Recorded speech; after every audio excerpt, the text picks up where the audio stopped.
Defendant entered the residence, went to the third floor, and with a knife, killed Madison Bogan and Caitlin Gonzalez. He encountered Xana, and he ended up killing her also with a large knife. Ethan Chapin, Xana's boyfriend, was asleep in their bedroom, in her bedroom, and the defendant killed him as well. Are you pleading guilty because you are guilty? Yes.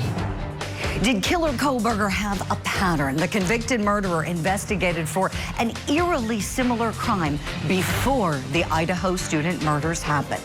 Plus, the mystery around what happened to Amy Bradley is intensifying, now getting attention from celebrities like Kim Kardashian.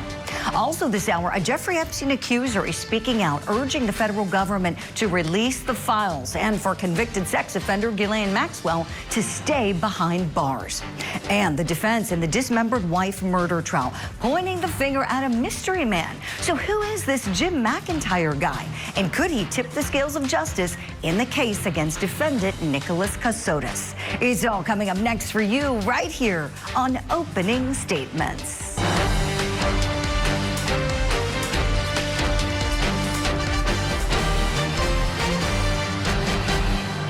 Good Thursday morning to you and welcome to Opening Statements. I'm Julie Grant. This is the show that I like to call Coffee and Court. It's morning time. We get you all warmed up and ready to go for the big day ahead on Court TV Live. We got a big day and a big show before things get underway. So grab that cup of coffee. It's time for my opening statement. No deal for Mama Donna.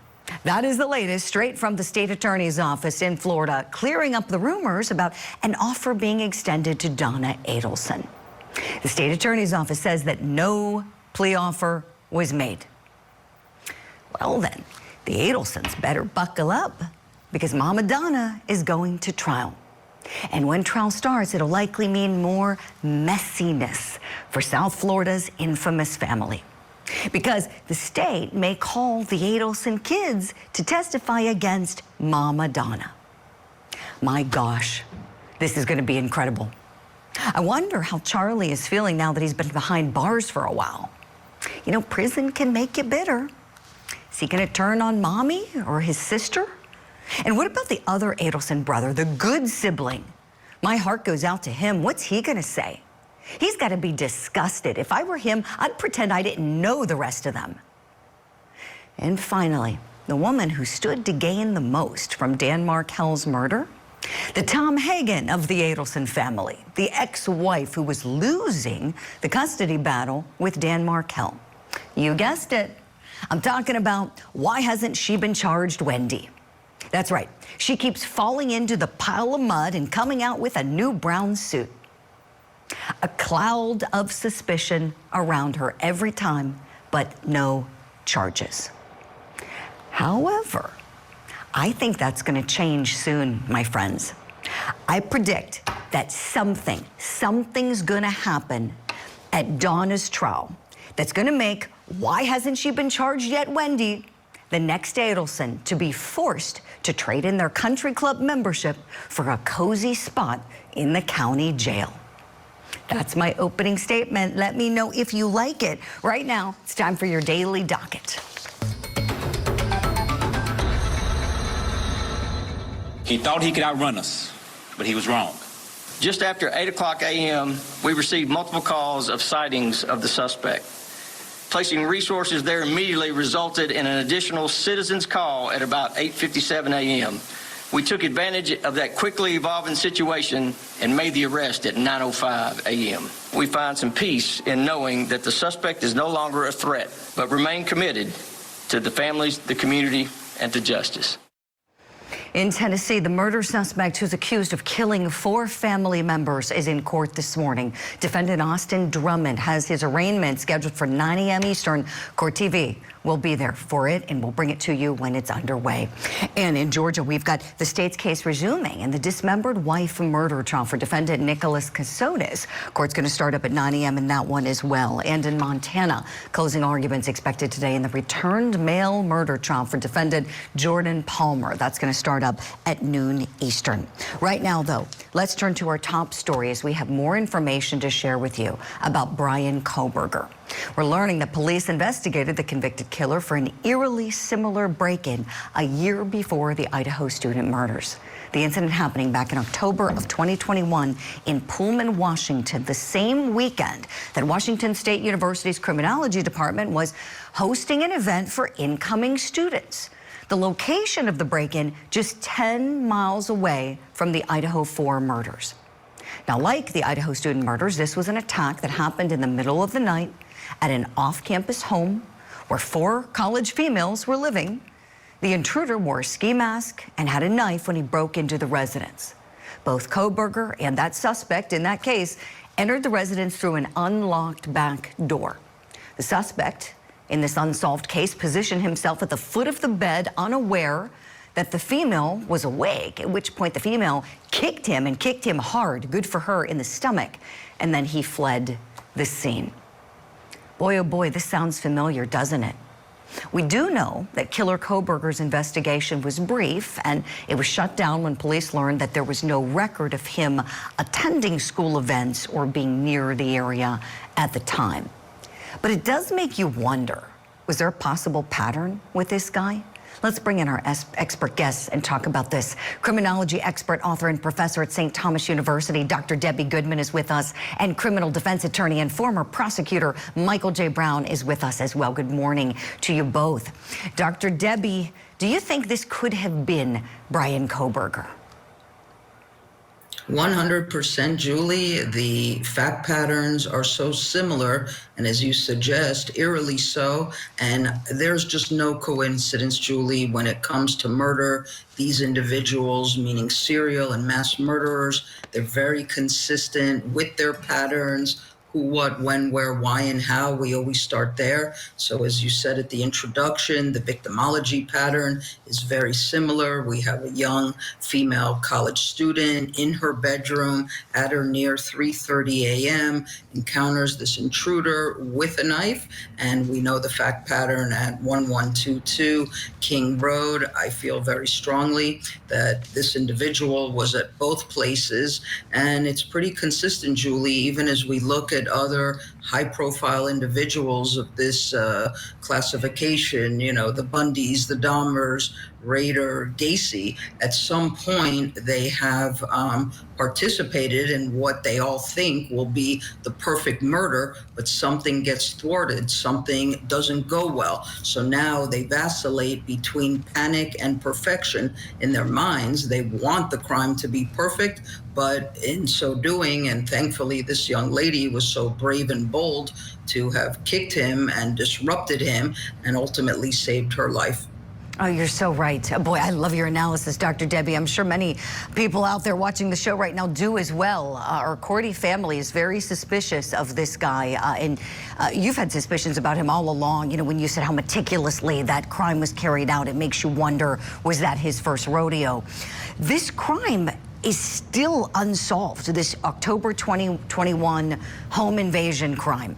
Michael J. Brown, this is where we want to turn to you for your legal expertise. So let's say somebody who worked this case is thinking, you know what, I'm watching court TV this morning, I'm thinking maybe I gotta, you know, but anyways, I'm thinking maybe I go talk to Kohberger in the jail. Legally, can they do that? Would you talk to us about, let's say a police detective wants to go see him and wants to question him. Would you kind of take us to law school, Michael J. Brown? What needs to happen here, please? Great question, Julie. Good morning. The issue really is going to depend on that particular state. You know, right to counsel has attached, but it depends on each state's ruling. This is Idaho. So some states say if you have a current attorney on a case, you need that attorney is going to cover you on any investigation, and then you need to have him waive his right to counsel. On the other hand, if it's an unrelated case, and technically this is the convictions for a murder of 4 young students, that case is resolved. So this is an unrelated case. Then he's game, and certainly they can go in and question him. But I would expect that his attorneys would have put the authorities on notice once his name was circulated, so that he is what we call lawyered up or protected, and they would have to go through those attorneys in order to have any type of conversation. We knew you would have an answer for us. Michael J. Brown, thank you for that. Dr. Debbie, I'm going to ask you to give us kind of an educated guess based on all your training and years of experience and teaching in academia with criminology. When we think about what it takes for someone like Kohberger to commit crimes like this, and how far before the crimes might he been thinking about this or contemplating it? I'm curious if you have any opinion on when things went from, okay, he was just a student and in academia and trying to be like you, although he failed, when it went from that to, oh, I want to kill, and I want to kill badly and hurt a lot of people. Right. It's an excellent question, Julie. And I do think at some point he was on the pathway of potentially having the knowledge-based interest to become a professor. But again, he was failing in two categories. He was failing professionally. He was fired from his role as the teaching assistant. He could not establish the rapport with the students, no demeanor, no decorum. So that bothered him immensely, I'm sure, because that was the one thing he really prided himself on, his intellect and his knowledge. And then the second aspect of life, he was failing personally. We don't know if he had a platonic friend, let alone the intimate relation. And I think that's what happened, Julie. So I would submit that it now potentially had been years that he was giving it thought, consideration. I do think with circumstance one, that was his first attempt. He failed. And then we have in criminology, Julie, what's called a cooling off period. In many instances, these attempted killers, if it doesn't go well the first time, they cool off for a period of time. So we were looking now at potentially a year or so. But I do think he had given this careful consideration, planning, premeditation, purposeful, potentially for years. Dr. Debbie, I really hope you write a book about this case. I mean that sincerely. Thank you for all of that. This guy, perhaps during the cooling off period, maybe that was when all the bad driving was occurring, I don't know, but it seems like he's had so many traffic stops, and that's the only time we get a look at him. Let's go back to August of 2022 in Moscow, so we're talking just a few months before the homicides, which were November of 22. Here we go. Hey there. I stopped you going a little fast. You didn't realize this is 35? Oh, it's 35? It is, yeah. So you're going 41? Yeah. Were you wearing your seatbelt when I stopped you? No. Just for future reference, I mean, I'm obviously an honest person, right? I told you I wasn't wearing my seatbelt. When people lie to you about that, like say I'm lying to you about that, right? Just for my own knowledge. Honestly, go back and look at that. Okay, Michael J. Brown, you have seen a lot of people in your career. You're a high-profile criminal defense attorney now. You were a prosecutor before that.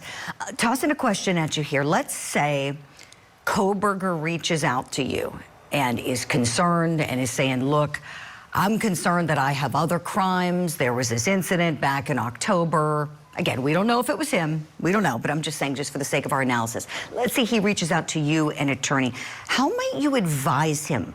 What might he do then if he's saying, I'm concerned somebody's going to want to come and speak to me in the jail today about this and I don't want to talk to them?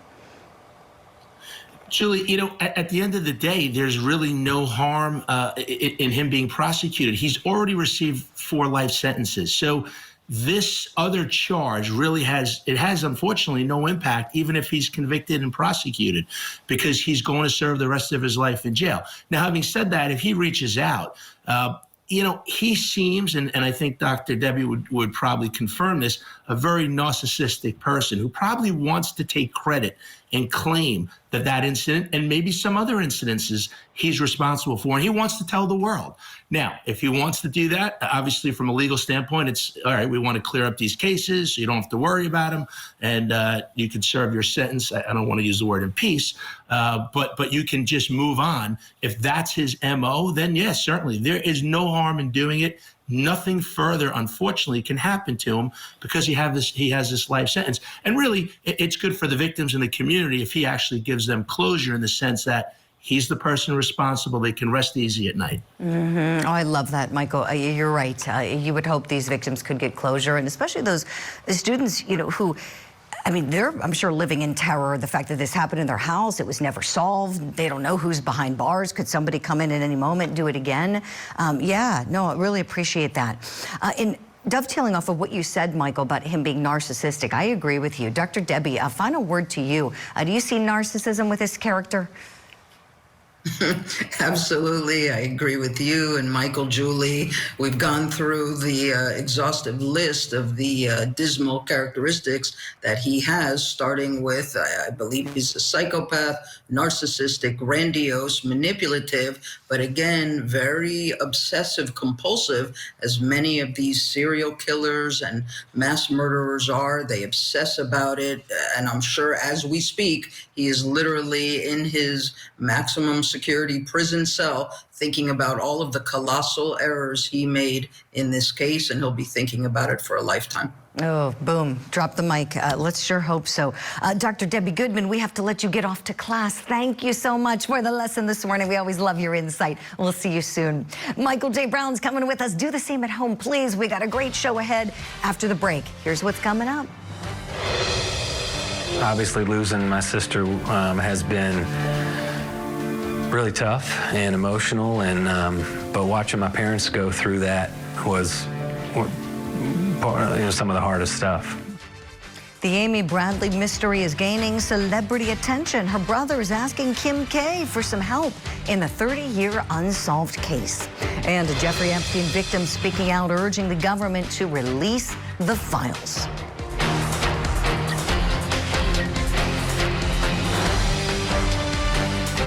Matriarch of the Adelson family gets arrested.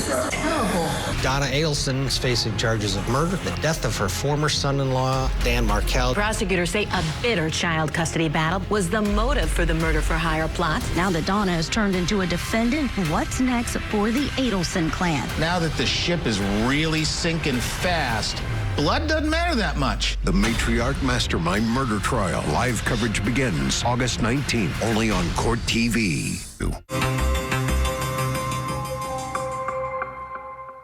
Obviously, losing my sister has been really tough and emotional, and but watching my parents go through that was some of the hardest stuff. And even to this day, certain topics of conversation, it's a wrap with the emotions.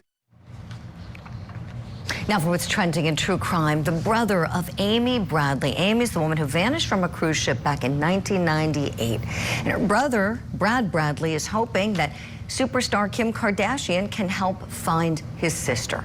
So he reached out to Kim and to music superstar Rihanna for some help, hoping the star's fame and influence will help locate his sister. Now, Rihanna's from Barbados, which is near the area where Amy vanished. And Kim K watched the Netflix doc and told her fans that it was, quote, mind-blowing and a, quote, must-see. And her post also said, quote, "We must find Amy. This is so crazy," at Netflix. Now, Brad fired off a direct TikTok message to Kim K asking for her help, raising some awareness about the case, writing, quote, "The FBI agents in charge of Amy's case dropped the ball from day one and have been sitting on their hands for years and years. Amy deserves justice. Please help us." Now, we haven't seen a response yet from Kim, but could the celebrity's influence help solve the case? Let's ask our power panel that question. Let's bring back in. Here we go. I'm welcoming all new guests here. I'm so sorry. Attorney John Phillips, a celebrity attorney with us. Also, I have with me retired FBI Special Agent Jennifer Coffindaffer and Professor and retired NYPD Detective Mike Alcazar. Good morning to you all. All right, so new leads coming in according to the Bradley family, new tips coming in. Brad Bradley has said people have sent emails, photos that they think could possibly be Amy. The family's of the opinion she was trafficked. She was somehow put into a human trafficking situation, taken off of that ship and held in Curacao, at least for a time. Now, can these celebrities help do anything at this point? What do we think? Mike Alcazar, would you start us off, please? Yeah, 100%. I mean, the Netflix show definitely brought more attention to this cold case. And with Kim Kardashian and Rihanna jumping on board with their millions of followers, there's no doubt in my mind that our internet sleuths, our web detectives, will be a good source of information that they could provide for investigators. So yeah, I think it would definitely help. Yeah, no, appreciate that. Jennifer Coffindeffer, to you next, please. Thoughts on these celebrities? Can they do anything in your view? Well, I think what they can do is just bring more exposure, right? More people are going to know about this case than knew about it before. They can also use their influence to sort of incite public interest in the case. So I think those are the two items they can bring. Mm-hmm. Yeah, definitely. Maybe some comfort to the family. You know, I'm sure it's got to be comforting. So many people reaching out concerned about this woman. John Phillips, last to answer the question, but certainly not least on the panel, your thoughts on the celebs, please. You know, I've been through this. So when Tiger King came out, ultimately Don Lewis's family hired me, and he was missing. And we did something similar and actually did a kind of a commercial during Carol Baskin's Dancing with the Stars. Like, you know what happened to Don Lewis? And the calls we got are kind of match what the stories have said here. There's some crazy, profound things, a bunch of lookalikes. And so you do get an overabundance of leads that you got to sort through, and you got to have a team that's going to do it. And that requires resources, which is why you reach out to Kim Kardashian and people with influence and money to kind of help steer, you know, an investigation. And certainly, I don't know how many times Joe Exotic's reached out to Kim Kardashian for her help. You know, because she's affiliated with the law and wants to be a lawyer. I know she's kind of a logical one, and she obviously is one of the most influential, you know, social media people that we have going right now. Yeah, definitely an influencer, that is for sure. Yeah, you know, she really has aligned herself as somebody who cares about crime and justice, and she has her causes she takes up. I'll be curious to see what, if anything, comes next for her. And so, talking about what we think may have happened here, you know, everybody's got an opinion. We're debating things in our newsroom here at Court TV Network. So would love to ask all of you on the Power Panel for your opinions as to what you think happened to Amy Bradley. Mike Alcazar, let me go back to you. Your thoughts? Yeah, I mean, if you watch the documentary, it's definitely a lot of things that could have happened, right? First of all, it was multi-jurisdictional, so it was difficult to preserve the crime scene, if there was a crime scene, because, you know, they cleaned up the cabin and then they weren't able to investigate until they pulled into a port and the FBI stepped on board. So, you know, the family seems to be adamant that they don't believe it's a suicide or an accidental, you know, falling off the deck. So is it possible that she was drugged and then escorted out of the boat, possibly by that guy Yellow? 100%. So we know human trafficking happens a lot in these countries, and then, you know, we don't have jurisdiction over there. So it was so much time lapsed that I feel like, yes, investigators kind of like responded poorly and not timely. And, you know, and there was, you know, they didn't, you know, do proper surveillance. So, yeah, to answer your question, yes, I think she possibly could have been a victim of human trafficking. Detective, really appreciate that. Thank you. Agent Coffindeffer, I want to go to you next for your opinion. And also a little known fact about you. I just learned that you did a detail in the Virgin Islands. You had a special assignment there when you were serving in the FBI. So you know what it's like to work a case and be in someone else's jurisdiction.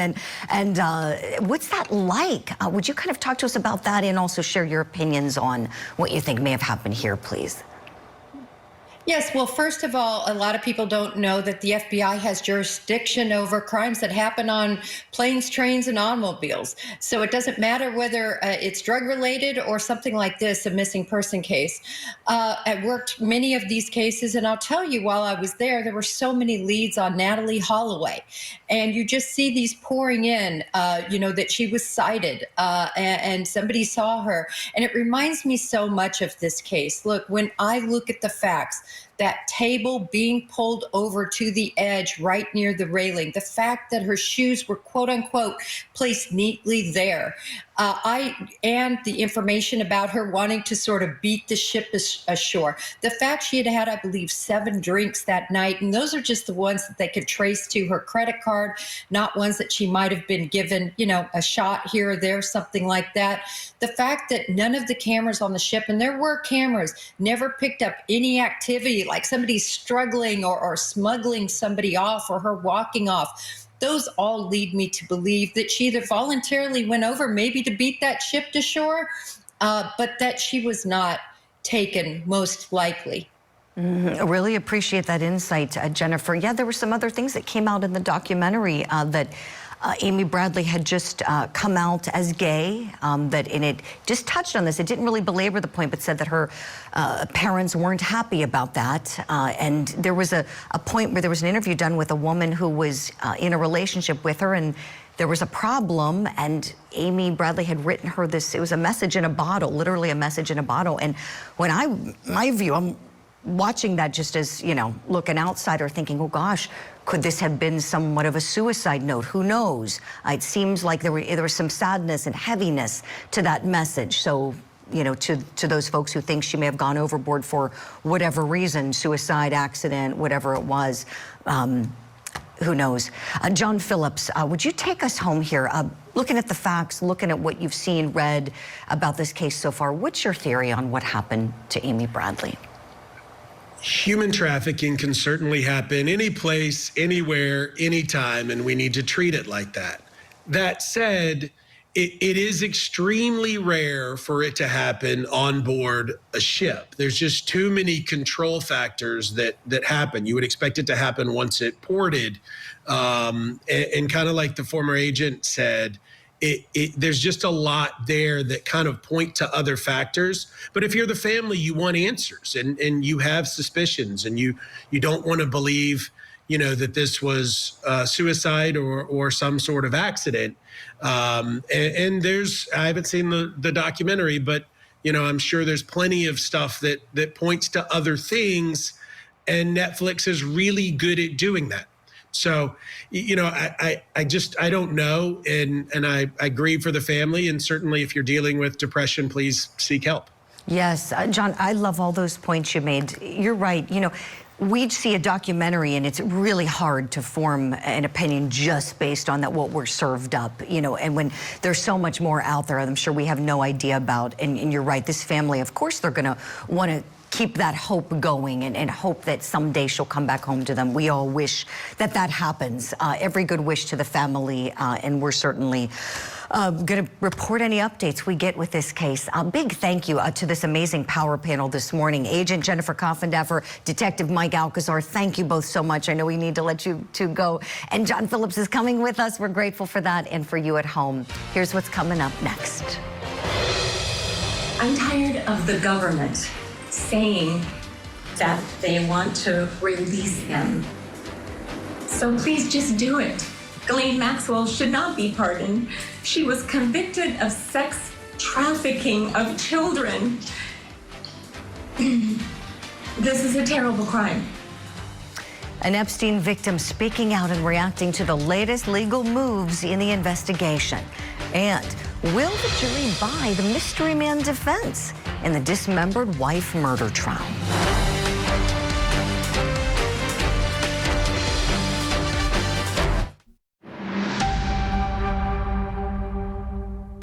The battle to learn the truth of what really happened by releasing the files is now in the news almost every day. While the political class takes sides in this battle, the victims of Jeffrey Epstein and Ghislane Maxwell are often ignored, and the toll that this is taking on them emotionally is often just a footnote rather than a focus of many stories. As the tea leaves seem to point to a possible deal between the government and Ghislane Maxwell, victims of Jeffrey Epstein are speaking out and asking for more transparency. Now this, as top White House officials were reportedly set to meet with Vice President J.D. Vance about an Epstein strategy as they're considering releasing the transcripts of the recent DOJ interview with Maxwell. Some of those victimized by Epstein may be concerned about the handling of the records, while others are wondering what Maxwell had to say in that sit-down. I don't know. I'm not sure. I'm really not sure if we can even believe her. But, I mean, I would like to know what the U.S. Deputy Attorney General, Todd Blanche, asked her and what she actually said to him. It's very upsetting to me. And I cry with tears like I am now in my living room watching this all the time. When I see it on the news every day, Jeffrey's in my brain and I see him again and again, and I remember what he did to me in that hotel room. And I feel pain in my heart for myself and all for the other victims everywhere. Oh my gosh, my heart goes out to her and all of the victims. And you know, in this program, we always like to remember the victims. How might they be feeling with all of this, with a lack of justice with Jeffrey Epstein? And now questions about whether Ghislane Maxwell is going to get some kind of a deal. Well, let's bring in an advocate who is representing 11 Epstein accusers, attorney Eric Fudali. Eric, good morning to you. It's wonderful to see you, and you're fighting a tough fight for these people, as you know. Talk to us, please, about what it's like for them. You know, it's frustrating. It's disheartening because this is not just what's happening right now. This has been a pattern that's been going on for decades. The victims continue to be disregarded. They continue to be disrespected. They continue to be forgotten. Beginning in the 90s, of course, with this FBI sham investigation that didn't lead anywhere. The 2008 nonsense sweetheart deal from Alex Acosta that allowed Jeffrey Epstein to continue to abuse. Then, of course, he's finally arrested. The victim thinks, okay, there's going to be justice, and he's somehow allowed to miraculously kill himself in federal custody. Then, of course, Ghislane Maxwell. You have to remember, she's the one person who has actually met justice, been held accountable for the crimes. And now she's getting a cushy transfer to a club fed type prison, and now there's even talks of a pardon. I mean, it's just one thing after another for these victims, and all they want is closure and justice. Yes, they more than deserve it. Eric, with Epstein's death, however that went down, you know, for people who believe it was a homicide, you know, and the people who believe it was suicide, however it went down, he's dead. Is there any money available, even at this point, for these victims to get something, to get some kind of financial compensation? I know it doesn't take away the pain, take away the trauma. I understand that. I wish there could be more punishment for him. But is there anything left to attack in terms of assets? Well, so fortunately, when Jeffrey Epstein passed away, there was a fund that was created to go to the, quote unquote, it's supposed to all go to the victims. I have some issues with how that was laid out, and of course, where all the money went. I think every single penny Jeffrey Epstein has ever earned should go to the victims. So the victims have been able to get some sort of compensation. Certainly not nearly enough to ever account for what they went through, the years and years of abuse, and the years and years of fear from Jeffrey Epstein. That's something I think also gets lost in this, is this just wasn't, sexual abuse of these vulnerable young women. This was also, he would instill fear and intimidation, brag about his powerful friends, about his power, he could, what he could do to them. And that also, I think, is forgotten. These women not only were abused, but they've lived in fear of Mr. Epstein and his associates, even beyond the grave. Yeah, that's a great point, Eric, living in fear. Yeah, I'm sure it's just very haunting for all of the victims that you've been helping through this process. I'm happy to hear they've gotten something. They deserve far more because, money doesn't take away trauma. It might help with things in life, and we're grateful for that, but it doesn't remove the trauma, as you know. You've been a prosecutor before going to the private sector and doing all the work you do.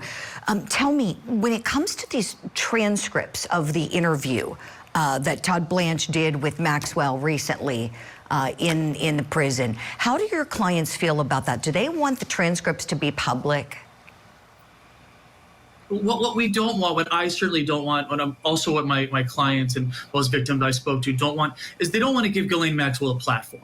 she doesn't deserve a platform to talk about what she wants to do, which is why there's no interest really in having her testify in front of Congress. Now, I'd like to see the transcript to see if the DOJ actually challenged her, if it was more like a cross-examination, or if it was more just giving her a voice, trying to clear certain names, letting her tell a story, and focusing on the people that they want to exonerate, right? If there's an actual real cross-examination type interview where they're challenging her and getting to the bottom of what she knows and what happened, I'd certainly be somewhat interested in releasing that. Again, I'm all for the most exposure as possible, as long as it's not at the expense of the victims or giving Ms. Maxwell any sort of special treatment.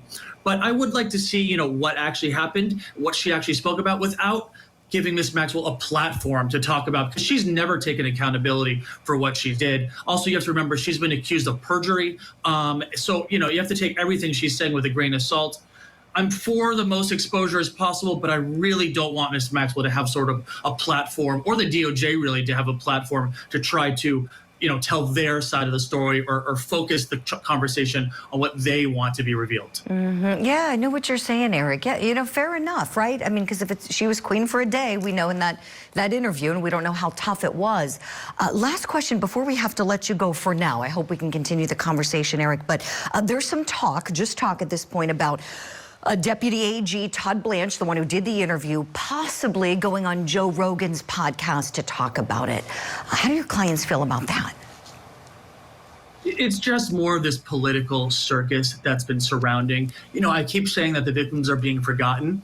I would even go as far as say the victims are being exploited and re-victimized by this political theater, this political circus that's been happening. And I really just wish they could finally get some true justice and some true closure. I know you do. Eric Fidali, you're awesome. Thank you so much for coming on today. We'll hope to have you back very soon, and please keep us posted with any developments you may hear before we do. Take care. And still ahead here on Opening Statements. The man calling himself Jim McIntyre appears. Now, Jim McIntyre claims to be with the FBI, and Jim McIntyre tells Mr. Casotis, tells Mindy that they're in danger. So did Jim McIntyre do it? Could the mystery man tip the scales of justice? We'll talk about it next.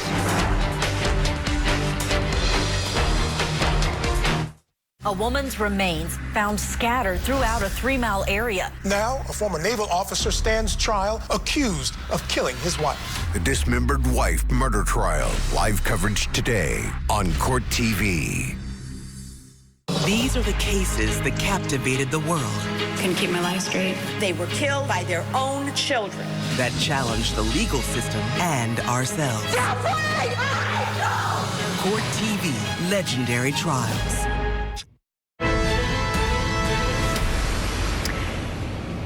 Now for what's tipping the scales of justice. Who is the mystery man in the Dismembered Wife murder trial?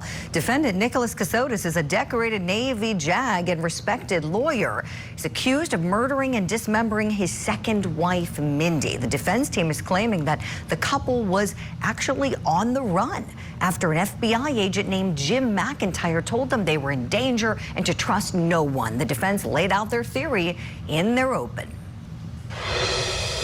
You'll hear testimony that a man calling himself Jim McIntyre, who knows if that is his real name, claiming to be with the FBI, told them that their lives were in danger, that they had to disappear, follow orders without question, and trust no one, not their family, not their friends, not their loved ones.